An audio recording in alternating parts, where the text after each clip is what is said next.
დილამშვიდობისა ძვირფასო ტელემაყურებლებო, დღეს 19 სექტემბერია, პარასკევი, ეთერშია ერთსულოვნების დილა, კახამქიაშვილთან და სოფიო გუჭავასთან ერთად ყველას მშვიდობიან და ბედნიერ დღეს გისურვებთ. მოგესალმებით, გილოცავთ მთავარანგელოზობას, მადლობა რომ გვიყურებთ, გვისმენთ და შევეცდებით საინტერესო წარიმართოს დღევანდელი დილა, იწყება ერთსულოვნების დილა და მადლობამით ჩვენთან ერთად იწყებთ დღევანდელ დღეს. სანამ გაგაცნობთ ესე გადაცემის ანონსს, მანამდე მოვისმინოთ კალენდარი, საეკლესიო კალენდარი და შევიტყოთ თუ რომელ წმინდანებს იხსენებს დღეს საქართველოს წმინდა მართლმადიდებელი სამოციქულო ავტოკეფალური ეკლესია.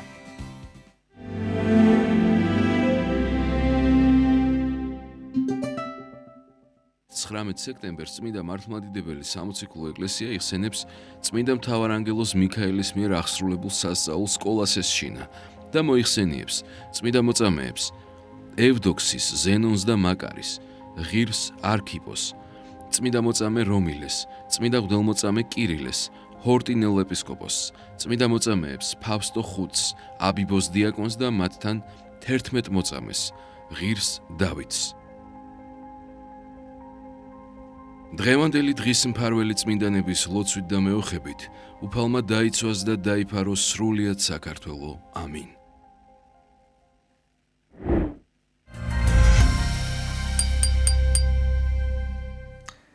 გილოცავთ დღევანდელი წმინდანების სცენებას, კიდევ ერთხელ მთავარანგელოზობას გილოცავთ და ახლა ალბათ დრო გავაცნოთ ანონსი ჩვენს ძვირფას ტელემაყურებელს, სტუმრების ვინაობა, თემები, რომელზეც თქვენს ძვირფას ყურადღებას შევაჩერებ და მადლობა რომ დროს გვითმობთ. საკვირაო სახარებას განმარტავს ბუნებრივია მოძღვარი როგორც ყოველ პარასკევს და დღევანდელი ჩვენი გადაცემის პირველი სტუმარი იქნება, ესე იგი ზღვის უბანში მდებარე ღვთისმშობლის მიძინების სახელობის ტაძრის წინამძღვარი დეკანოზი დავით მექვაბიშვილი. კვირას დიდი დღესასწაულია ძალიან, ღვთისმშობლის შობის დღესასწაულია და ბუნებრივია წაიკითხება სახარება მსახურებაზე და აი სახარებებზე გვესაუბრება მოძღვარი ჩვენს ეთერში.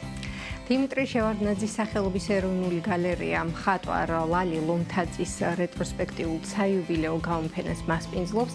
იგი მხატვართა 80-იანელთა თაობის ერთ-ერთი გამორჩეული გრაფიკოსია და ეს ახალი ექსპოზიცია მოიცავს საკმაოდ მრავალფეროვან თემატიკაზე შექმნილ ნამუშევრებს და გამოფენის შესახებ უფრო მეტს, რა თქმა უნდა, ჩვენი სიუჟეტიდან შეიტყობთ, რომელიც თქვენთვის ნინო გელაშვილმა მოამზადა. ანზორ ერქომაიშვილის სახელობის ფოლკლორის სახელმწიფო ცენტრის საალთბორო სკოლაში მოსწავლეთა მიღება დაიწყო. თუ რას ისწავლიან დაინტერესებულები და როგორ ხდება მიღება, რა არის საჭირო ამისთვის, ჩვენი სტუმარი უფრო ცალად ისაუბრებს, შემოგვიერთდება ანზორ ერქომაიშვილის სახელობის ფოლკლორის სახელმწიფო ცენტრის დირექტორის მოადგილე ნანა ვალიშვილი და მისგან ცხადია დეტალურად შევიწყობთ ამ ინფორმაციას. ასეთი გადაცემა გველოდება წინ. როგორი ამინდი გველოდება, ამას უკვე პროგნოზით შევიტყობთ. წვიმს დილიდან, თუმცა ნელ-ნელა მგონი მზის სხივები ჩანს. არ ვიცით რა იქნება დღის განმავლობაში, ამას მოვისმენთ ახლა და უკვე დაგიბრუნდებით მოძღვართან ერთად, რომელიც საკვირაო სახარებას განმარტავს. დაგოლობთ.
ერთხელ მოგესალმებით, მადლობა რომ გვიყურებთ და გილოცავთ თავარანგელოზობას. პირველ სტუმარს წარმოგიდგენ ჩვენი გადაცემის ზღუსობაში მდებარე ყოველწმინდა ღვთისმშობლის მიძინების სახელობის ტაძრის წინამძღვარი დეკანოზი დავით მეკვაბიშვილი. დილომშვიდობის ამამთავრებელს დაგულოცეთ.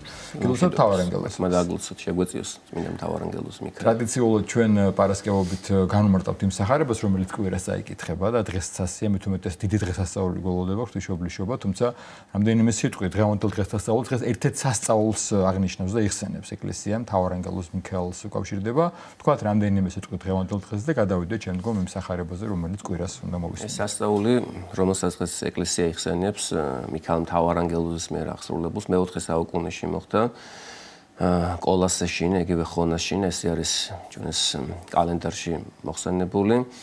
სადაც იყო წმინდა მიქაელ მთავარანგელოზის სახელობის ტაძარი და მსახურობდა ერთ-ერთი გამორჩეული მოღვაწე. ყველა წმინდანის ცხოვრება განსხვავებულია ერთმანეთისგან და ეს წმინდანი გამორჩეული არის იმით, რომ 60 წლის განმავლობაში ნათეთ მსახურობდა ამ ტაძარში, აქვე იმ ტაძართან ახლოს მაკურნებელი წყალი ამოდიოდა და პირველად მაშინ განცხადდა მაკურნებელი წყლის დიდებულება და მნიშვნელობა, როდესაც ერთ-ერთი ყრუმუნჯი ბავშვის მშობლებს ილში მთავარანგელოზი მიქაელი გამოეცხადა და უთხრა მათ, რომ თუ კი ამ წყალს დალევდნენ და ზოგადად ქრისტეს გზას დაადგრებოდნენ, მათი შვილი განიკურნებოდა და მართლაც ესე მოხდა. ამის შემდგომ მრავალი ადამიანი მიდიოდა უკვე აღნიშნული ტაძრისკენ, მაკურნებელი წყლისკენ, რასაც ბუნებრივია უკვე წარმართების აგრესია მოყვა. ეს ის პერიოდია, როდესაც ახალი დასრულებული იყო ქრისტიანთა დევნა, მაგრამ მაინც ბუნებრივია ეს ქრისტიანთა მოწყლის და მოწყვეტის და მოკლის სურვილი მაინც იყო საზოგადოებაში და არაერთხელ დაუპირისპირდნენ წარმართები არქიპოს ამ გამორჩეულ მოღვაწეს, გადაწყვიტეს ტაძრის დანგრევა, რადგანაც მრავალი ადამიანი ინათლებოდა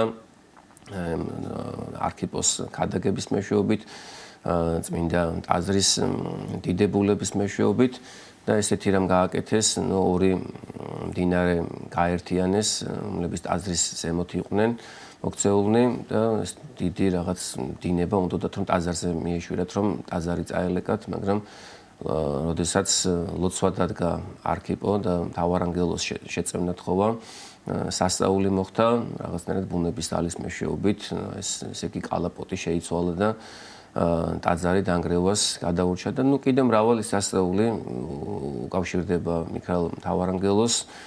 ესე მოკლედ არის დღევანდელი, ასე ვთქვათ, დღესასწაულის არსი წმინდათა ცხოვრებაში მოცემული და აქვე ისეც უნდა ვთქვათ, რომ მიქაელ მთავარანგელოზი ძალიან ხშირად მონაწილეობს ადამიანის კურნების საქმეში. სახარებაში არის ეპიზოდი, სადაც მაცხოვარი დავრდომილ ადამიანს განკურნავს პროვატაკის საბანელთან. თვითონ სახარებაში არ წერია, რომ მიქაელ მთავარანგელოზი ჩადიოდა წყლის ასამღვრევად და ვინც პირველი ჩავიდოდა ეს განიკურნებოდა, მაგრამ უკვე საეკლესიო საგალობლებში მიქაელ მთავარანგელოზი არის მოხსენებული, ვინც ამღვრევდა წყალს და წყალში ჩასვლის შედეგად ნებისმიერი სნეულებით შეპყრობილი ადამიანი იკურნებოდა. და შევთხოვოთ წმინდა მიქაელ მთავარანგელოზს, რომ გამკურნოს, ზოგადად ეკლესიაში მისვლა, მსახურებაზე მისვლა, თითოეული ნაბეჯი, თითოეული წამი, რომელიც გვაახლოვებს ღვთისმსახურებასთან, ტაძართან და ეკლესიის იახთან არის მაკურნებელი და ეს უხილავად აღესრულება. პირველ რიგში უნდა ვიცოდეთ, რომ ხა მერც უნდა ჩვენი სულიერი განკურნება, გონების და გულის განკურნება და ყველანი ვთანხმდებით იმაზე, რომ როდესაც ტაძარში მივდივართ, მშვიდდებით, წუთისოფელი ასე თუ ისე გვშორდება და ადამიანი რაღაც დასვენებულად გრძნობს თავს და ნამდვილი დასვენება სწორედ ეს არის, როდესაც ადამიანი ტაძარში მიდის და წმინდანების ლოცვის შედეგად მთავარანგელოზების დახმარებით ადამიანი იკურნება. დიახ. კვირას ძალიან დიდი დღესასწაულია, ღვთისმშობლიშობის დღე არის და თავისთავად ამ დღის შესახებაც უნდა ვისაუბროთ და ასევე საკვირაო სახარების შესახებ მოვისმენთ თქვენგან განმარტებას. ამ დღეს ალბათ ორი სახარება სახარება. სახარება და დღესასწაულის. სახარება დღესასწაულის. ესე იგი ყოველი კვირა დღე არის აღდგომის ტოლფასი დღე და ძალიან მნიშვნელოვანი დღე, ანუ ყოველი ქრისტიანისთვის. როდესაც ჩვენ მადლობას ვუხდით მკვეთრით აღდგომილ უფალს და ეს დღე გაჟღენთილი არის სწორედ აღდგომის საკითხავებით, ნეობრივ სულიერი მოწოდებებით და არის რაღაც 1-2 დღესასწაული, მაგალითად, აი ქრისტეს ჯობას რომ დაემთხოს მაგალითად კვირა დღე, ერთი მხოლოდ ქრისტეს ჯობის ახარება იქნება აღმოკითხული, მაგრამ ღვთისმშობლის დაბადების დღეს ერთმანეთს არ უშლის ეს საკვირაო და დღესასწაულის ახარება, იკითხება საკვირაო სახარებას, დღესასწაულის სახარებას და ესე მიმოვიხილოთ ორივე ერთმანეთთან შეიძლება კიდევაც დავაკავშიროთ ორივე სახარება. საკვირაო სახარების მიხედვით მაცხოვართან მიდის ერთ-ერთი რჯულის მოწყwari. რადგან საკითხავი სახარება ესეც აღნიშნოთ, რომელი מחარებლის სახარება? ეს არის ესე იგი მათეს სახარება და საერთოდ მათეს, მარკოს და ლუკას სახარება თითქმის რაღაც იდენტურად რაღაც განსხვავებები არის, ერთმანეთს ავსებენ, მაგრამ ძალიან ხშირად ერთ და იგივე მოვლენას აღწერენ, ოღონდ თავისებური ხედვით מחარებლები და ესე იგი ერთ-ერთი რჯულის მოწყwari მიდის ქრისტესთან და ეტყვის მას, რომელი მცნებაი უფრო ის არს ჟულსა შინა. უფალიც გასმის პასუხს, ყველაზე დიდი მცნება ეს არის შეიყვარო უფალი ღმერთი შენი ყოვლითა გონებითა, ყოვლითა გულითა და ყოვლითა სულითა შენითა და მეორე მცნება მსგავსი ამისი შეიყვარო მოყვასი შენი ვითარცა თავითვისი. რა თქმა უნდა, უფალი როდესაც პასუხსცემს ფარისევლების და მისი მტრების შეკითხვებს და გვაძლევს მოწოდებებს, ავლებებს, ეს თითოეული ჩვენთაგანისთვის არის, როდესაც ჩვენ გვესმის ახარება, არ უნდა ჩავთვალოთ ისე, რომ აი კონკრეტულ სიტუაციაში უფალმა უთხრა იმ ადამიანს და დამთავრდა. თითოეული ჩვენთაგანს გვეუბნება ღმერთი, რომ თუ გინდა გადარჩენ, თუ გინდა მსრულყოფილი იყო, მიზანში უნდა ამოიღო ღვთისა და მოყვასის სიყვარული, რომელზეც მთელი რჯული და მთელი წინასწარმეტყველება და მთელი ახალი აღთქმა არის დამოკიდებული აი ამ ორ მცნებაზე. როგორ უნდა შევასრულოთ აი ეს მცნება, როგორ უნდა შევიყვაროთ ღმერთი? როდესაც ადამიანი იბადება, უკვე მასში არის ჩადებული ნიჭი ღმერთთან ურთიერთობის, ანუ სიყვარული უნდა წარმოჩნდეს ღმერთთან ურთიერთობაში. მით უმეტეს, როდესაც უკვე ადამიანი მოინათლება, ის ღებულობს სულიწმინდის მალს, რომლითაც მას საშუალება ეძლევა, რომ ღმერთთან იურთიერთობოს, მასთან ლოცვითი კავშირი ქონდეს, სიტყვიერი კავშირი, ევქარისტიული კავშირი და აი ეს ნიჭი ღვთისგან მოცემული ადამიანმა მიწაში არ უნდა დამარხოს, მიწაში არ უნდა ჩაფლოს, სახარებაში მოხსენებული იგავის მიხედვით, არამედ პირიქით უნდა ისწრაფოს, რომ აი ეს ტალანტები განამრავლოს და ყოველდღურად უნდა ვეცადოთ, რომ უფრო მეტი და მეტი კავშირი დავამყაროთ ღმერთთან, რომ ჩვენში ღვთის სიყვარული უფრო მეტად გაღრმავდეს. რა არის საზომი და ერთგვარი ინდიკატორი ჩვენში ღვთის სიყვარულის გამოსააშკარავებლად, ხომ? თუ ღმერთი გიყვარს, შესაბამისად ლოცულობ, შესაბამისად მის სიტყვებს ასრულებ, გიყვარს ადამიანები, ყველა ადამიანი გიყვარს, რომ შეუძლებელია ადამიანები არ გიყვარდეს და თქვა რომ მე ღმერთი მიყვარს. და როგორც მაცხოვარი ამბობს სახარებაში, ვისაც მე უყვარ ვარ, ჩემი სიტყვები დაიმარხოს და აი პარალელი მინდა გავავლო ღვთისმშობლის სახარებასთან. ღვთისმშობლის შობის შესახებ ბუნებრივია სახარებაში ვერაფერი ვერ დაიწერებოდა, ქრისტეს შობიდან იწყება სახარების აღწერა, ასე რომ სახარებაში ღვთისმშობლის დაბადების შესახებ ცნობები არ არის ბუნებრივია, მაგრამ ის რამაც განაპირობა ქალწული მარიამის მთელი სამყაროს დედა წარმოჩენა, ეს გახდა სწორედ ღვთის სიტყვების დამარხვა. ეს არის, თუ ღმერთი გიყვარს, მისი სიტყვები უნდა დაიმარხო. ნუ პირველ რიგში უნდა იბრძოლო იმისთვის, რომ სახარება გახდეს შენი სამაგიდო წიგნი, თვალსაჩინო ადგილას უნდა კონდეს, ყოველდღურად უნდა იბრძოლო და უნდა გადადო ეს უთისოფელი საზრუნავები, საქმეები, წარმოსახვები და ასე შემდეგ. და უნდა იკითხო სახარება, მე უნდა მოახერხო, რომ სახარება გულში დაიმარხო, იმიტომ რომ ძალიან ხშირად ხდება ის, რომ ადამიანი აღმოეკითხოს სახარებას და როგორც იგივე სახარების სხვა ადგილასერია, ცის ფრინველები მიდიან და კენკავენ, ესე იგი, ამ გზაზე დავარდნილ მარცვლებს, რადგანაც სიღრმე არ აქვს გულში ადამიანი ესე გულის სიღრმით არ უდგება ისევ და ისევ მისი სულის გადარჩენის საქმეს, ხოლო ის ადამიანები, რომლებიც პრიორიტეტულად მიიჩნევენ სულიერ ცხოვრებას, ღვთის სიტყვას და შეძლების დაგვარად გულში იმარხავენ ქრისტეს სიტყვებს და შეძლების დაგვარად უფლის დახმარებით, რა თქმა უნდა, ასრულებენ ამას პრაქტიკულ ცხოვრებაში. აი სწორედ ეს ადამიანები დგანან ღვთის სიყვარულის გზაზე, მაგრამ ესე ვერავინ ვერ ეტყვის, რომ მე უკვე დავამთავრე ჩემი მოღვაწეობა, ღმერთი მიყვარს და უკვე სრულყოფილი ვარ. როგორც ღმერთი არის დაუსრულებელი, ასევე სიყვარული არის დაუსრულებელი და ყოველდღიურად უნდა ვეცადოთ, რომ უფრო მეტი და მეტი სიყვარული და მადლი მოვიპოვოთ ღვთისგან. ასევე, რა თქმა უნდა, მოყვასის სიყვარულზეც შეიძლება საუბარი. უნდა ვეცადოთ, რომ ერთმანეთს დაუთმოთ, ერთმანეთის აზრი გავითვალისწინოთ, ერთმანეთი არ განვიკითხოთ, როგორც პავლე მოციქული ბრძანის თავის ეპისტოლეში, ყოველი რჯული ერთით და სიტყვით აღესრულების რაც არის მოწოდება რჯულისმიერი, არა კაცკლა, არა იპარო, არა იმრუშო, არა ცილის წამო და ასე შემდეგ, თუ მოყვასი სიყვარულის გზაზეთ გახარ შენ, აი ამ ცოდვებს არაფრით არ ჩაიდენ. და ამაზეც უნდა ვთქვათ, მცირედ რას ნიშნავს მოყვასი შეიყვარე როგორც საკუთარი თავი.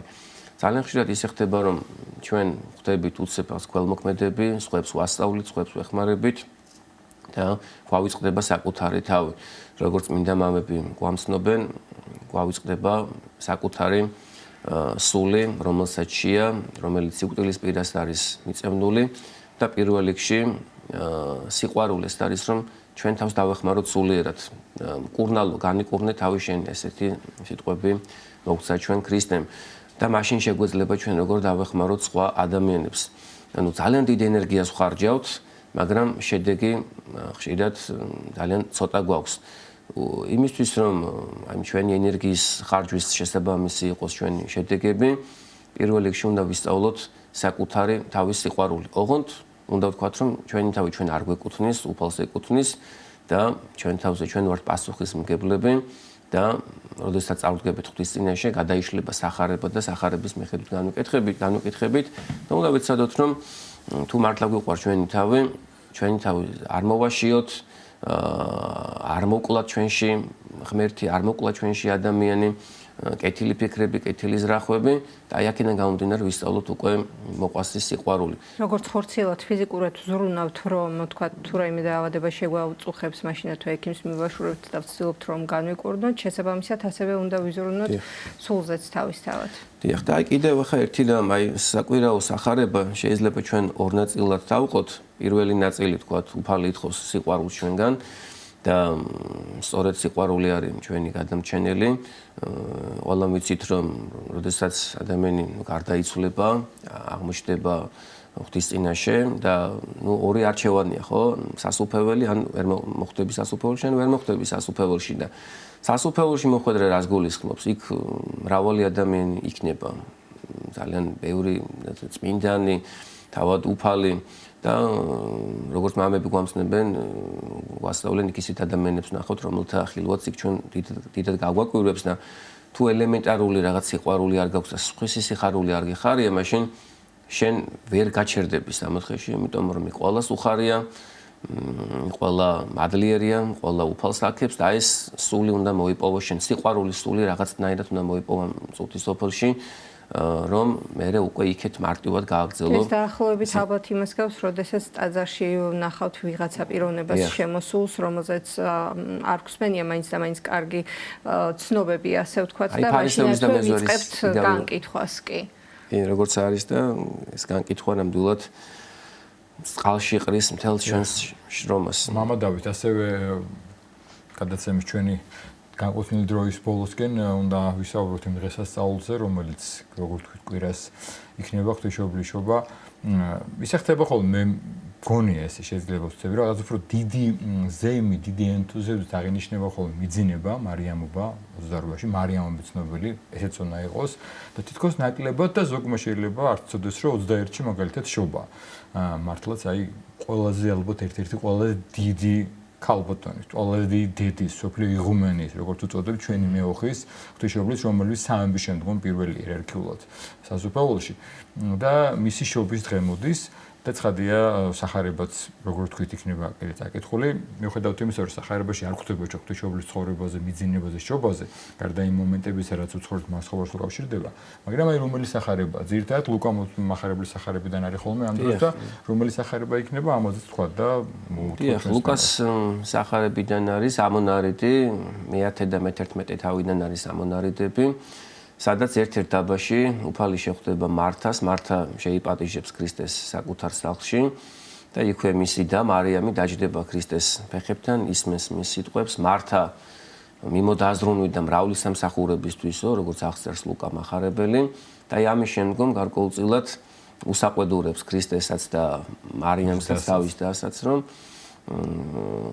მარიამი უფალო გამოაგზავნე ჩემთან, რომ დამეხმაროს შემეწეოდეს მე რომ ისე იგი შენ მოგემსახუროთ უფალო და უფალი ტყვის იმ სიტყვებს რომელიც რა თქმა უნდა ღვთისმშობლის ღვაწლს უკავშირდება პირდაპირ და ყველაზე მეტად სწორედ ღვთისმშობელმა აღასრულა ეს ღვაწლი. ესე იგი მართას ეუბნება ერთის მხრივ მართას ზრუნავდა შფოთხარ მრავლისათვის აქ ერთის არ სახმარო ხოლო მარიამ ამოირჩია ისეთი ღვაწლი, ისეთი ცხოვრების წესი რომელიც გულისხმობს ქრისტეს ფეხებთან ჯდომას და მისი სიტყვების მოსმენას და დამარხვას რისი უბადლო შემსრულებელიც იყო ყოვლადწმინდა ღვთისმშობელი მარიამი, რომელიც იმარხავდა ღვთის თითოეულ სიტყვას და მიიჩნევდა ცოცხლად აი ამ სიტყვებს. ჩვენ ესე ბიბლიას რო ვკითხულობთ, ხშირად რაღაც არ გვჯერავს ხოლმე, რაღაც ერთ ყურში შევუშვებთ, მეორე ყურში გამოვუშვებთ, ვერ ვიმარხავთ გულში. ჩვენი სულიერი მდგომარეობა არ იძლევა ამის საშუალებას. ხოლო ქალწული მარიამი ღვთისმშობელი დიდი რუდუნებით და კრძალვით იმარხავდა ღვთის სიტყვებს გულში, როგორც ძანებს ესაია წინასწარმეტყველი ვისე და მოვიხილო მე უფალესე აცხადებს თავის პედაგოგიკას, თავის სიყვარულს ჩვენს მიმართ და იმ ურთიერთობას, რომელთა ჩვენ მას უნდა დაუკავშირდეთ. მე მოვიხილავ იმ ადამიანებისე და რომლებიც ზრწოლით და კრძალვით და შიშით ისმენენ ჩემს სიტყვებს. და სწორედ ქალწული მარიამი იყო აი ესეთი ცხოვრების მიმდევარი და აი მე-11 ლუკას სახარების მე-11 თავზე რომელი ეპიზოდიც გადადის, ერთ-ერთი ქალბატონი ეტყვის ქრისტეს ესეთ სიტყვებს. ნეტარ არის მუცელი, რომელმა გიტვირთა შენ და ძუძუნი, რომელთა წოვდი. ხო, აი ზოგს გონია, რომ ქალწული მარიამი იმიტომ არის დიდებული და ყოველთა შორის აღმატებული, რომ ეს რაღაც მართლაც მოხდა, ხო, ეს უდიდესი პროცესი ის დედა გახდა და ეს შვა, ხო, ჩვეულებრივად, როგორც ადამიანი იბადება, რა თქმა უნდა, უმამაკაცო სულიწმინდისაგან, მაგრამ მარტო ის იმიტომ არ არის დიდებული, რომ უფლის დედა არის, ის თავისი, ასე ვთქვათ, პირადი ცხოვრების და უფალმა რა თქვა, რომ ისე იგი არა ნეტარ არიან, რომელთა ისმინონ სიტყვა იმთისაი და დაიმარხონ იგიო და ეს ყველას უნდა გვახსოვდეს. მით უმეტეს ახალგაზრდებს დღეს მრავალი ინფორმაციის მიღება გვიწევს ჩვენ, ინფორმაციებს სჭირდება შედარება, შეჯერება, რომ ისე იგი მივიღოთ როგორც ნამდვილი ინფორმაციები, გავფილტროთ და ასე შემდეგ. და ძალიან ხშირად ეს ინფორმაციები გulis ჩვენ, ხო, ყველას გამოგვიცდია 1000 ინფორმაციას ვღებულობთ და ყველაფრის შედეგად თავს როგორ უსუსურად და დაუძლურებულ ავხსნობ და ამის შემდგომ როგორ გვიჭირს მერე ღვთის მსახურებაზე დადგომა, ლოცვის აღვლენა და გარკვეულწილად ემტერება ადამიანში არსებულ სულიერ ცხოვრების განვითარებას ეს თანამედროვეობა. გამოსავალი რაში არის, რომ დავაბალანსოთ, დავარეგულიროთ ეს ყველაფერი და ისევ და ისევ ჩვენი სიხარულისთვის და ბედნიერებისთვის უფალი გვაძლევს სწავლებას. ნახეთ, არის 9 ნეტარება, ხომ ნეტარი იყვნენ და ასე შემდეგ, რაც მომავლის ბედნიერების განცდას უკავშირდება, მაგრამ აი ეს სიტყვა, რომელიც უფალმა თქვა, მისი სიტყვების აღმომკითხველებთან მიმართებაში, ეს უკავშირდება უკვე არსებულ სიხარულს. ნეტარ არიან, რომელთა ისმინონ სიტყვა იმთისაი და დაიმარხონ იგი და ღვთისმშობელი სწორედ ამით იყო ნეტარი, რომ ღვთის სიტყვებს იმარხავდა და ამით უხარობდა მას და საბოლოოდ უკვე თავად ღვთის სიტყვა ძეღმერთს ჩვენ ერთ-ერთი მიმართებით ესე მიმართავთ, რომ შენ ხარ ღვთის სიტყვა, როგორც ივანე მახარებელი ამბობს, პირველიდან იყო სიტყვაო და აი ეს სიტყვა უკვე მის წიაღში დამკვიდრდა და მისგან შეიმოსა უკვე სხეული მაცხოვარმა. ნუ მცირედით შეიძლება რაღაც ეს თხრობაც თქვათ, რაც საკუთრივ ღვთისმშობლიშობასთან მიმართებაში აღსრულდა რომ ესე იგი მის მშობლებს იოაკიმეს და ანას დიდი ხნის განმავლობაში შვილი არ ყავდათ და სადაც აინებოს ღმერთს იძლევის წესი ბუნებათა ლოცვას ყველაფერი შეუძლია არსებობს რაღაც კანონზომიერებები არსებობს რაღაც ლოგიკები მაგრამ სადაც ადამიანი რწმენაში იქნება და ლოცვაში იქნება ყველაფერი შეიძლება მოხდეს და ჩვენამდე უამრავმა სასწაულმა მოაღწია შეუძლებელი ნამდვილად არაფერი არ არის და ესე იგი წმინდა ოჯახის ლოცვის შედეგად მოევლინა სამყაროს პატარა მარიამი, რომელიც უკვე შემდგომში გახდა ღვთის დედა და ღვთისმშობლის შობა ეს არის პირველი დღესასწაული მთელი წლის განმავლობაში. ჩვენ თქვით ღვთისმშობლის მიძინება, რომელიც მთავრდება ყველა დღესასწაული მთელი წლის განმავლობაში.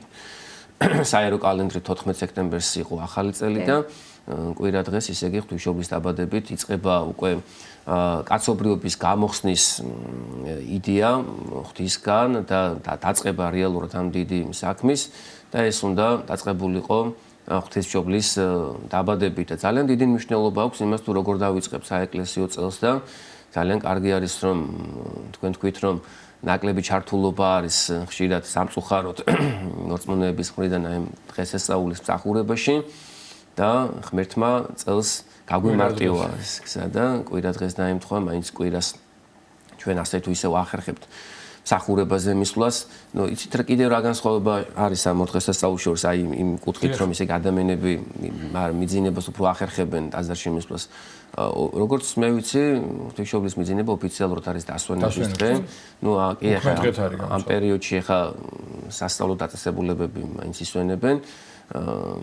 მაგრამ არის ხო ისეთი მრავალი კიდევ ისეთი სამსახური, საჯარო სამსახური, რომლებიც ისვენებენ და ეს ხალხიც ასე თქვა. თუმცა მაინც არის, აი გამოკითხვასავით რომ ჩავატაროთ, ყველა მითის რომ 28-ში არის მარიამობა, მაგრამ შეიძლება ყველა მითის რომ 21-იც მარიამობა. და ალბათ აი დღევანდელი ჩვენი საუბრის შემდეგ და ალბათ აი წლევანდელი ღვთისმშობლის შობის შემდეგ ალბათ გათანაბრდება ეს ორი დღესასწაული, რადგანაც მართლაც რანგით ორივე თანაბარი არის. ხადია, რო არ შობილი ყო ღვთისმშობელი მარიამი, არაფერი არ იქნებოდა ხო? კიდევ თუ გვაქვს დროს რაღაც აი საკვირაო სახარების და ბოლოს ერთი ეპიზოდი მინდოდა შემედარებინა და ამით შევაჯამოთ. აი საკვირაო სახარებაში პირველი ეტაპი ის იყო რომ ესე იგი სიყვარული ღვთისა და სიყვარული მოყვას ისე და მე თავად უფალი უსვამ შეკითხვას აი მწიგნობრებს და ფარისევლებს. რას ფიქრობთ თქვენ? ვისით ზე არის ქრისტე? და ნუ ესენი ეტყვიან, ნუ დავითის ზე. და აი ამის ეს არის არასრულყოფილი მიმართვა. იესო ძეო დავითისო შემიწყალე როცა შენ იცი რომ იესო ქრისტე არის მამის ზე თანაარსი მამის და ღმერთი რომელიც დედამიწაზე მოვიდა ადამიანური ბუნება შეიმოსა და რა თქმა უნდა დავითის ტომიდან მოხდა ეს ყველაფერი შენ ესე არ მიმართავ დავითის ძეო შემიწყალე და აი დამახინჯებული იყო მესიანური მოლოდინი და ზოგადად მესიასთან დაკავშირებული პიროვნული აღქმა ფარისევლებში ისინი ელოდებოდნენ მიწიერ მეფეს რომელიც დავითის ტახტზე დაჯდებოდა და მათ გააბატონებდა ყველა ერზე პირველ რიგში ჩამოხსნიდა მონობის უღელს რომაელთა და ისინი გახდებოდნენ ნუ პირველები ეს ამპარტავნული გულისხმა ჰქონდათ თვითონ ეკლესიის მსახურებს სასულიერო პირებს ძველი აღქმისა და უფალი აი მათი აი არასწორი რწმენის დასარღვევად იყენებს ისევ და ისევ მათთვის სანუკვარ თქმა უნდა და ჩვენთვის სანუკვარ და ყოველთვის სანუკვარ ფსალმუნის სინგს და 119 ფსალმუნის პირველ მუხში რომელიც ყველამზე პირად ვიცით ესეთი სიტყვები წერია რქვა უფალმა უფალსა ჩემსა დაჯეთ მარჯვენი ჩემსა და ესეთ სიტყვებს ამბობს ქრისტე რომ თუ კი თვითონ დავით წინასწარმეტყველი მესიას უფალს ანუ ღმერთს ეძახის და ღმერთად მიიჩნევს მაშინ როგორ არის მისი ძე და აი ამ ესე იგი ქრისტეს ამ განმარტებაში ყველაფერი არის ჩადებული თუ ვინ არის იესო ქრისტეს პიროვნება და თუ როგორ უნდა გადარჩეს ადამიანი. ნუ პირველ რიგში ეს არის რომ შევიმეცნო ჩვენ იესო ქრისტეს პიროვნება, როგორც აღიარა პეტრემ, შენ ხარ ძე ღვთისა, ცხოველისა, მოსრული დედამიწაზე კაცობრიობის გადასარჩენად და აი ამის შემდგომ იწყება უკვე ღვთის სიყვარულის გზაც, იხსნება. ანუ ეს ორივე ერთმანეთთან პირდაპირ კავშირში არის. შემეცნება ღვთისა და მე სიყვარული ღვთისა. დიდი მადლობა. ალო მამა დავით, ზღუსობაში მდებარე ყოველწლინა ღვთისმშობლის მიძინების სახელობის ტაძრის წინამძღვარი დეკანოზი დავით ნექვაბიშვილი გვესაუბრებდა. უფლისადებელი ლოცვა აღვავლინოთ ახლა ერთად და შემდგომ უკვე დაგებრუნდებით გადაცემის სხვა სტუმრებთან ერთად.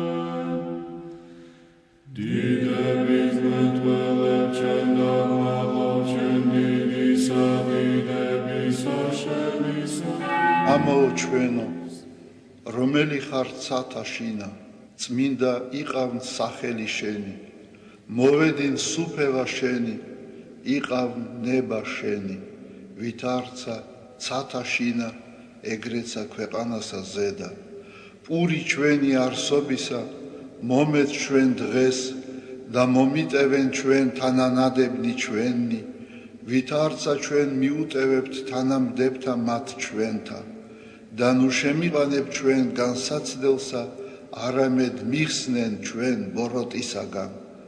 რამე თუ შენი არს სუფევა, ძალი და დიდება, მამისა, დაძისა და წმინდისა სულისა, აცდა მარადის და უკუნითი უკუნისამდე. ამინ.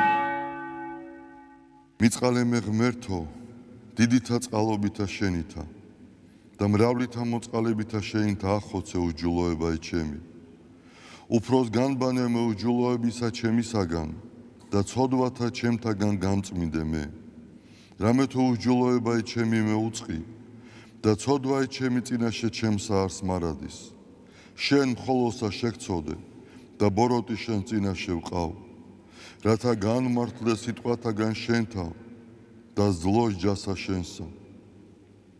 რამე თუ ესე რა უჯულოებათა შინა მიუდგა და ცოდვათა შინა მშამე დედამან ჩემა.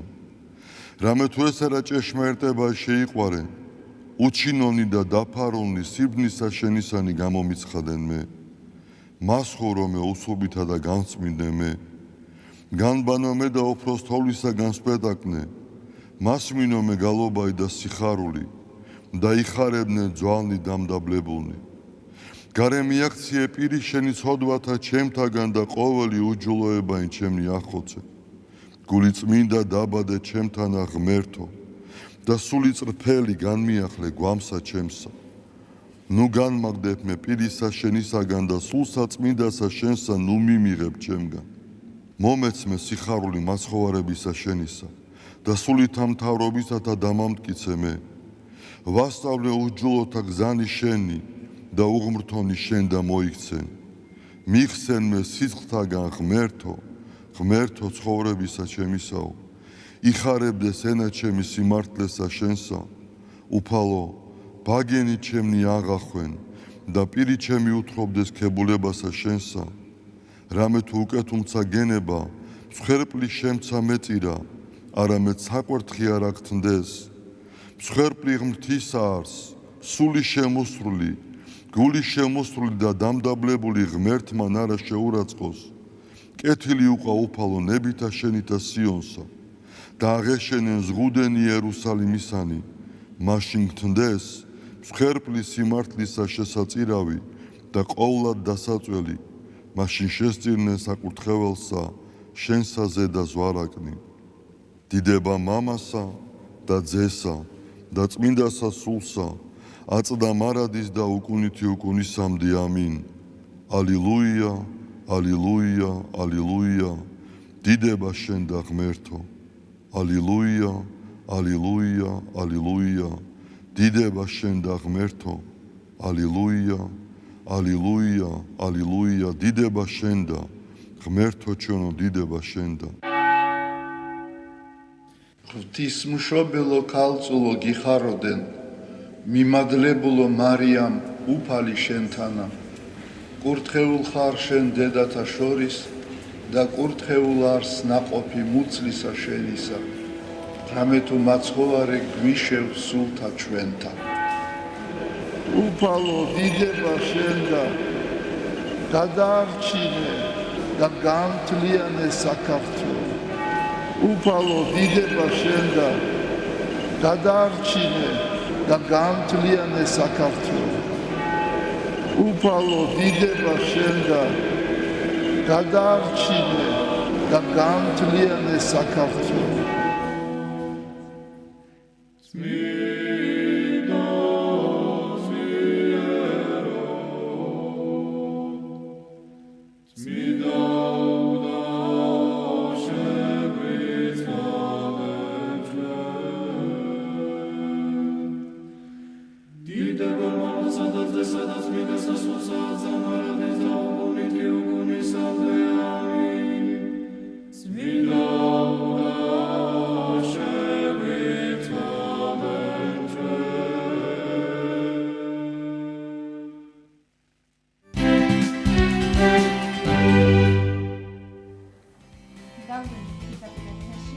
დაგეტყვით, რომ დიმიტრი შევარდნაძის სახელობის ეროვნული გალერეა მხატვარ ლალი ლომთაძის რეტროსპექტიულ საიუბილეო გაუმფენას მასპინძლობს. იგი მხატვართა 80-იანელთა თაობის ერთ-ერთი გამორჩეული გრაფიკოსია და ეს ახალი ექსპოზიცია მოიცავს საკმაოდ მრავალფეროვან თემატიკაზე შექმნილ ნამუშევრებს.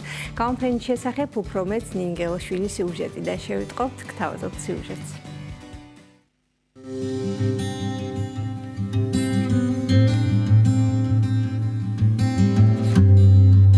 ეხლაც რომ დავიწყო ცხოვრება, ისევ ავირჩევ, რა თქმა უნდა, მხატვრობას, იმიტომ რომ ეს არის ჩემთვის თერაპია, ჩემი გადამრჩენელი ყველაფერი, აი ბავშვობიდან თავი რაც მახსოვს, საერთოდ სულ აი ხატავ და ჩემი ყველაზე საყვარელი საქმე იყო ყოველთვის ეგ. მე მგონი ჩემს ხასიათს გაიცნობენ ნამდვილად. რას წარმოვადგენდა, რას ფიქრობდა, რას ვაკეთებდა, ალბათ აი მაგისთვის ვშრომობ და მაგისთვის ვაკეთებ ნამუშევრებს, რომ ჩემი აზრები და ჩემი ფიქრები წარმოვაჩინო.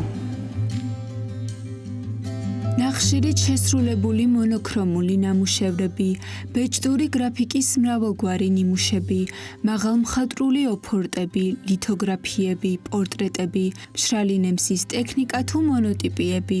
დიმიტრი შევარდნაძის სახელობის ეროვნული გალერეა 80-იანი წლების გრაფიკოსის ლალი ლომთაძის საიუბილეო გამოფენას მასპინძლობს. ის არის 80-იანთა თაობის გამორჩეული ხელწერის მქონე მხატვარი. მუშაობს ფერწერაშიც, კინოს მხატვრობაშიც, მაგრამ მას უმთავრესად იცნობენ როგორც გრაფიკოს და ეროვნული გალერეის ორი დარბაზი დაეთმო სწორედ მისი გრაფიკული შემოქმედების რეტროსპექტივას. ეს არის, მე ვიტყოდი, რომ რაღაცა ხელოვანი, რომელსაც უხვი სათქმელი აქვს და აქვს მისი გაზიარების სურვილი. ხაზგასასმელია, რომ აქ არის ძალიან საინტერესო ექსპერიმენტები ბეჭდური ფერადი, ბეჭდური გრაფიკის სხვა ტექნიკაში. ხშირად ის ერთ ნამუშევარს სხვა რამოდენიმე დაფაზე ასრულებს და შემდეგ ხელით სრულდება, ამიტომ ეს ბეჭდური გრაფიკის ისეთი ნიმუშებია, რომლებიც თითო ეგზემპლარია და არ არის მრავალი და არის ძალიან ფერადი გრაფიკა. ამ მხრივად ძალიან საინტერესოა და ხაზგასასმელია. ვფიქრობ, რომ დიდი დღესასწაულია ეს გამოფენა ეროვნულ გალერეაში.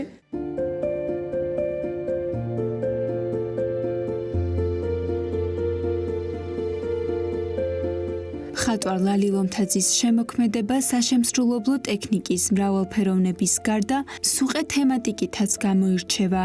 რეტროსპექტიულ გამოფენაზე 85-მდე განსხვავებული სტილის ნამუშევარია წარმოდგენილი, რომელთაგანაც ზოგიერთი ცხოვრებისეული და ემოციური, ზოგიც კი ინტელექტუალური გამოცდილებითაა შექმნილი.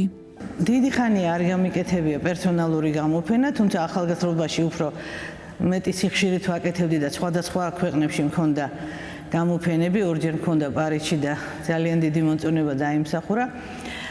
და ეხლა მომინდა ერთი შევხედო ერთად რა გამიკეთებია მეთქი და ჩემი საყვარელი ნამუშევრები. წარმოდგენილი მაქვს ეს ქართული მოტივები, ქართული მოტივები ნატურის ხე, სხვადასხვა სერიებიდან ამოღებული თითოეული ნამუშევარი, ხა ყველა აქ ვერ დაეტეოდა. კიდევ ბევრი ნამუშევარი მაქვს და საკმაოდ რთული ტექნიკაა ეს მშრალი ნემსის ტექნიკა. ძალიან იშვიათად ვინმე თუ მუშაობს იმდენად ძნელი არის. და აი მაშინ გაკეთებული მთელი აი ეს კედელი რაც ჩანს ფერი რაც არის ფერში გაკეთებულები ფონები ყველგან ზეთის საღებავებით არის გაკეთებული ძალიან მიყვარს ბერძნული მოტივები და მაგ თემაზე შესრულებული ნამუშევრები ძალიან ძვირფასია ჩემთვის შექსპირისგან მარტო ის წარმოვადგინე ზაფხულის ღამის სიზმარი უფრო ისეთი მხიარული და კარგი განწყობის რო ყოფილიყო აქეთ ნამუშევარი აღდგომის თემას ეძღვნება ესეც იგივე ტექნიკით არის ზეთის საღებავებით არის ფონი გაკეთებული შემდეგ ვამატებ ხან აკრილს და აი შერეული ტექნიკა მაგითო ქვია განზოგადებული სახეხატებით მეხსიერების ფრაგმენტებს ხატავს. როგორც თავად ამბობს, სწორედ ასე აწვდის დამთვალიერებელს მთავარ გზავნილს, რასაც ბედნიერების განცდა ჰქვია. ესე აი ღვთისმშობლის ცხოვრებაზე ეს დიდი ნამუშევარი. ღვთისმშობლის სხვადასხვა ცხოვრების მომენტებიდან არის შეკრული ეს კომპოზიცია. სხვათა შორის აი ესეც ბერძნული მოტივებიც ფონი კი ზეთით შესრულებული, მაგრამ მერი არის ნახშირით შესრულებული ზემოდან. 2014 წელს უნივერსიტეტში ვასწავლე მე ჯავახიშვილში და იქ გავაკეთე ჩემი სტუდენტების პორტრეტების გამოფენა დიდი მუზეუმში, უნივერსიტეტის მუზეუმში და ისეთი გახარებულები იყვნენ. მთელი სემესტრი ვხატავდი, ისე დავიღალე, აი ყოველდღე ხატვა ამ ბავშვების პორტრეტები და ეს სხვა პორტრეტები ახლა ჩემი უფრო ახლობელი ადამიანების და ჩემი საყვარელი პორტრეტები. დიმიტრი შევარდნაძის სახელობის ეროვნული გალერეა 80-იანი წლების გრაფიკოსის ლალი ლომთაძის საიუბილეო გამოფენას 12 ოქტომბრამდე უმასპინძლებს.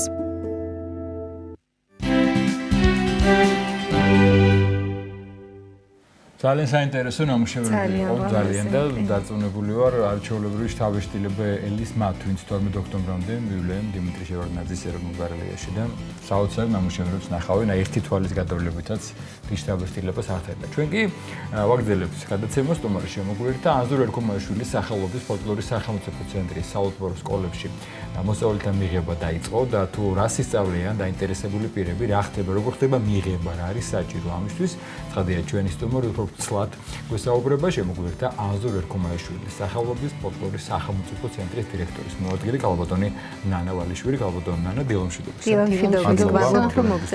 მადლობა მოწვევისთვის და ამ საკითხით დაინტერესებისთვის როგორ თქვით დაიწყო მიღება პირველ რიგში ვთქვათ როგორ ხდება მიღება რა არის საჭირო ასაკობრივი ზღვარი თუ არის და რა შეისწავლება რას თავაზობთ თქვენ მათ ვინც საალთბორო სკოლებში გადაწყვეტს რომ ისწავლოს და რას მისცემთ თქვენ საალთბორო სკოლები უკვე მე-11 წელია მოქმედებს საქართველოში საოცარი შედეგი მოიტანა დიახ გეთანხმებით ეს იყო იდეა რომელიც ძალიან მამულიშვილური და ძალიან აუცილებელი იდეა იყო და სახელმწიფოს მხარდაჭერით ამ იდეას ხორცი შეესხა. 2015 წელს გაიხსნა პირველი საალთბორო სკოლები 16-17 რეგიონში და დღეს უკვე 45 საალთბორო სკოლა გვაქვს, თუმცა რა თქმა უნდა ეს საქმე გრძელდება და ალბათ ღვთისშეწევნით მალე ყველა რეგიონს მოვიცავთ. სხვათა შორის ისიც უნდა ითქვას, არა მხოლოდ რეგიონულ ცენტრებში, არამედ სოფლებშიც კი გაიხსნა ზოგიერთ რაიონში, იმდენად დიდი იყო მოთხოვნილება და დაშორებულ სოფლებიდან ბავშვებს უჭირდათ ცენტრში, მუნიციპალურ ცენტრში სიარული და იქ სადაც ამის საშუალება იყო და იყვნენ ადამიანები, რომლებიც გადასცემდნენ ბავშვებს თავიანთ წინაპართა დატოვებულ უმდიდრეს სამუსიკო ტრადიციებს, ამის გაკეთება მოახერხნა მაგალითად ზემო და ქვემო სვანეთის რამდენიმე სოფელში, ასევე ახმეტის რაიონში და ვფიქრობ კიდევ იქნებიან მსურველები მაგალითად არის თხოვნა შემოსული შუახევის რაიონის სოფლებიდან და ასე შემდეგ და ფოლკლორის სახელმწიფო ცენტრი ყველანაირად ცდილობს, რომ ეს ყველა თხოვნა და სურვილი გაითვალისწინოს და მოიძებნონ ადამიანები, რომლებიც ამ სურველებს მიაწვდიან ამ უდიდეს საგანძურს. და მთავარი რაც არის ის, რომ საალთბორო სკოლების კურსდამთავრებულები შემდგომ აგრძელებენ სწავლას გალუვის უნივერსიტეტში, ასე შემდეგ და ჩადიან ისე და ისე უბრუნდებიან თავის რეგიონს კი და თანამედროვეობით რო დავიწყოთ, როგორ ხდება მიღება. მიღება ალბათ ყველა მსურველისთვის არის შესაძლებელი. ვფიქრობ, რომ 6 წლიდან ბავშვებს ახლა შეიძლება გამოვლენილი მკვეთრად არ ქონდათ თავიანთი მუსიკალური უნარები და შესაძლებლობები, თუმცა მუშაობის პროცესში მუსიკალური ისმენა და სხვა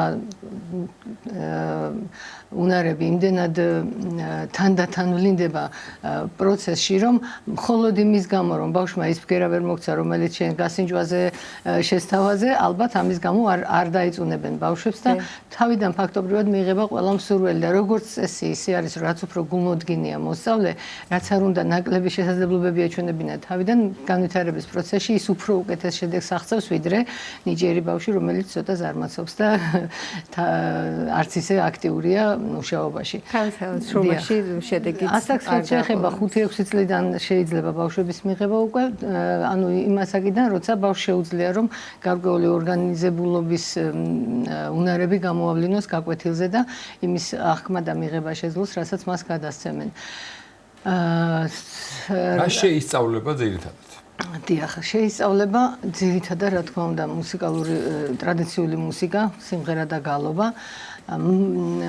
ამ საქმეს ემსახურებიან ადამიანები, რომლებიც მაღალი რანგის პროფესიონალები არიან.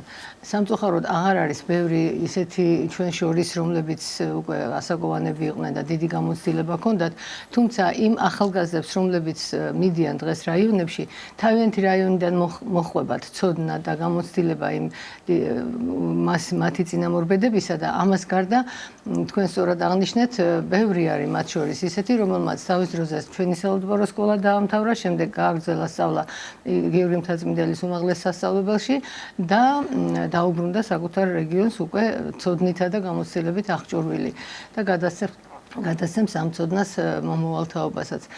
ეს იცით იმდენად მნიშვნელოვანი და იმდენად საჭირო საქმე და იმდენად დროულად იქნა ეს პროექტი და იდეა განხორციელებული, თუ იმასაც გავითვალისწინებთ, რომ სამწუხაროდ ზოგად საგანმანათლებლო სკოლებში, საჯარო სკოლებში მუსიკის საგნის პროგრამაში ხალხურ მუსიკას ფაქტობრივად არანაირი ადგილი არ უჭირავს, გამოდის, რომ ბავშვებს ჩვენს მუსიკალურ დედაენას ვაცლით ფეხქვეშ და არ ვზრდით ქართველებად ამ გაგებით, იმიტომ რომ ქართული ტრადიციული მრავალხმიანობა მოგეხსენებათ გარდა იმისა, რომ სოფლიოში აღიარებული როგორც არამატერიალური კულტურული მემკვიდრეობის შედევრი, ჩვენი იდენტობის ერთ-ერთი განსაზღვრელია და ქართული სიმღერა და გალობა აგერ უკვე მთელ სოფლიოში არის გავრცელებული ფაქტობრივად და უამრავი ანსამბლი თუ სპეციალისტი მიდის საზღვარგარეთ ან ჩამოდიან მსურველები და აქ შეისწავლიან ქართულ ტრადიციულ მუსიკას, ასე რომ ქართველებისთვის მით უფრო ეს ჩვენი მუსიკალური დედაენაა და ჩვენმა თაობებმა უნდა შეძლონ აზროვნება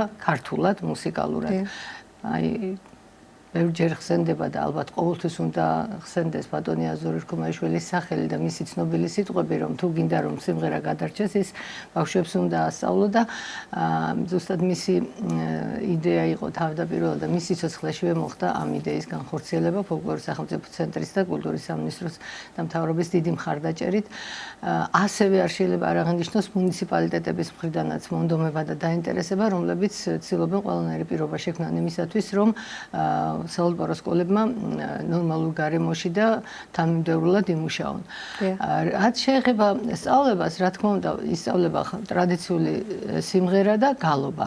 ამ მიმართულებით ხშირად ერთი და იგივე სპეციალისტი ყავს პედაგოგი, უფრო მეტად კი სიმღერის მიმართულებით სხვა ასწავლის, გალობის მიმართულებით სხვა და მნიშვნელოვანი ის არის, რომ ფოლკლორის სახელმწიფო ცენტრის სპეციალისტები, აი საოლდბარო სკოლების მიმართულებით თავიანთ მუდმივ მონიტორინგს ახორციელებენ ამ პროცესზე.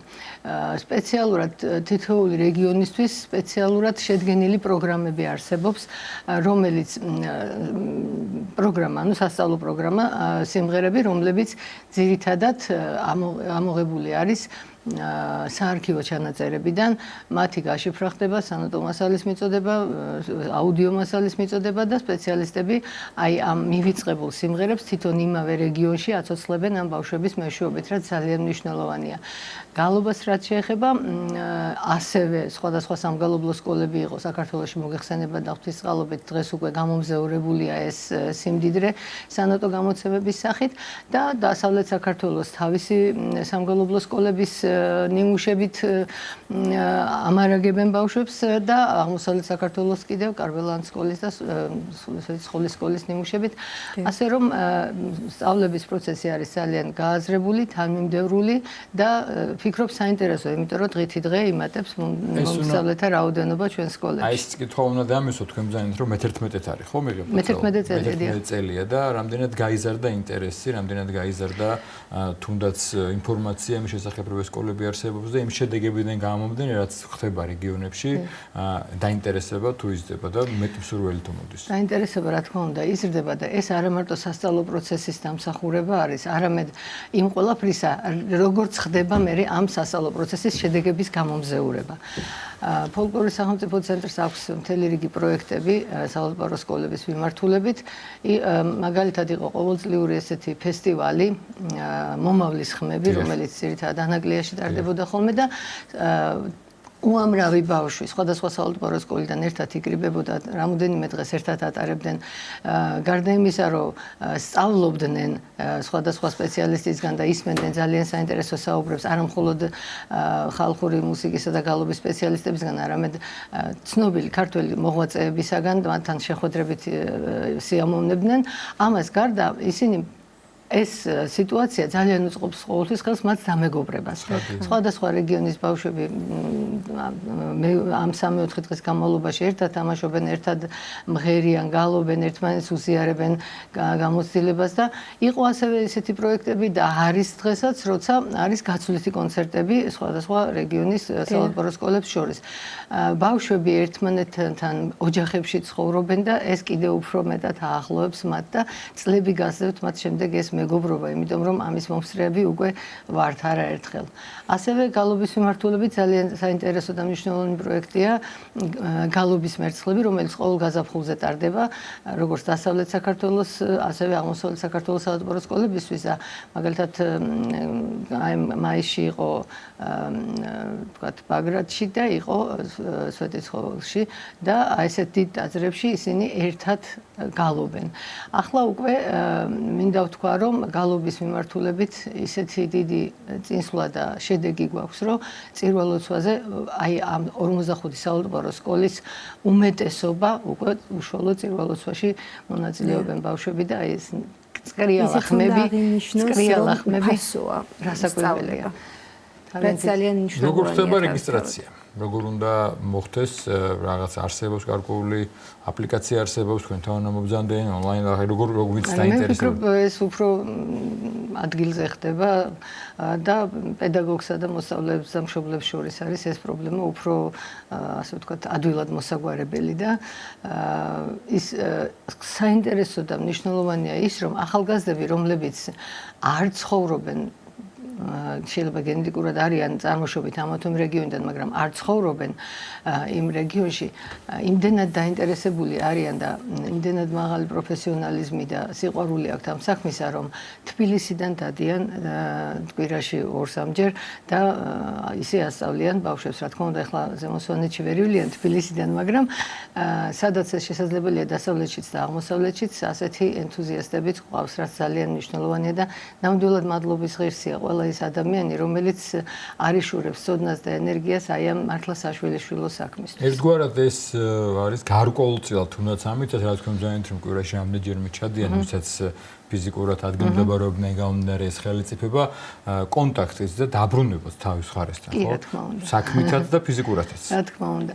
კიდევ სწავლებას რაც შეეხება, გარდა სიმღერა გალობისა, გასული წლიდან დაემატა სავალდებულო სკოლებში სეპირსიტყვიერება. ქალბატონი ეთერთად არაეძე და ბატონი ამირან არაბული, ამის დიდო სტატები არიან და ისინი ჩადიან რეგიონებში, საუბრებიან ბავშვებს, აძლევენ გარკვეულ დავალებებს, ღებულობენ მათგან პასუხებს და ასე შემდეგ. და რასაკვირველია ისეთ რეგიონებში, სადაც ავთენტიკური ტრადიციები უფრო მეტად არის შემონახული და ფოლკლორის სინკრეტული მიმართულება, რასაც ქვია, თქვა, სიმღერა, ცეკვა, ფერხული, ყველაფერი ერთობლივად ჯერ კიდევ ყოფაში არის შემორჩენილი, მაგალითად სვანეთში, რაჭაში, აჭარაში, რასაკვირველია ქორეოგრაფიული მიმართულებითაც ვამახვილებთ ყურადღებას, რომ ის ტრადიციები ქორეოგრაფიulis არ დაიკარგოს, რომელიც დღემდე ჩვენამდე მოვიდა და შეიძლება ყველაფერი დღემდე ვერ მოვიდა, მაგრამ დაფიქსირებულია გამოცემებში თუ ვიდეო და აუდიო ჩანაწერებში და ამის მიხედვით ხდება მათი აღდგენა და გაცოცხლება ადგილობრივ ტრადიციაში.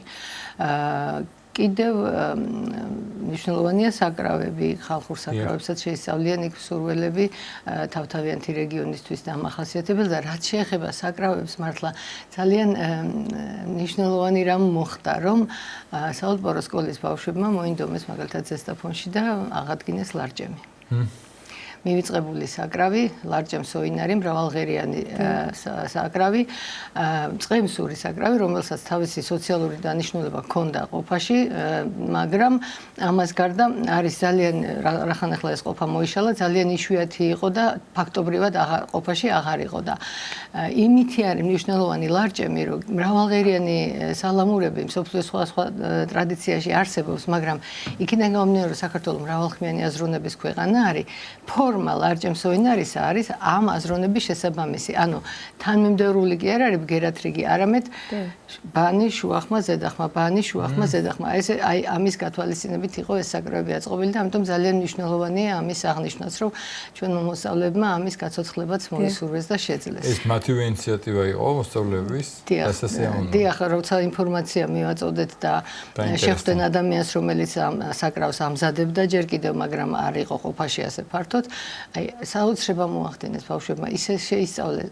არა მხოლოდ დამზადება, არამედ დაკვრაც, რომ აი რომ მოისმინოთ ვერ გაარჩევ იმ საარქივო ჩანაწერებიდან, რომელიც საიდანაც მათ ეს გააცოცხლეს.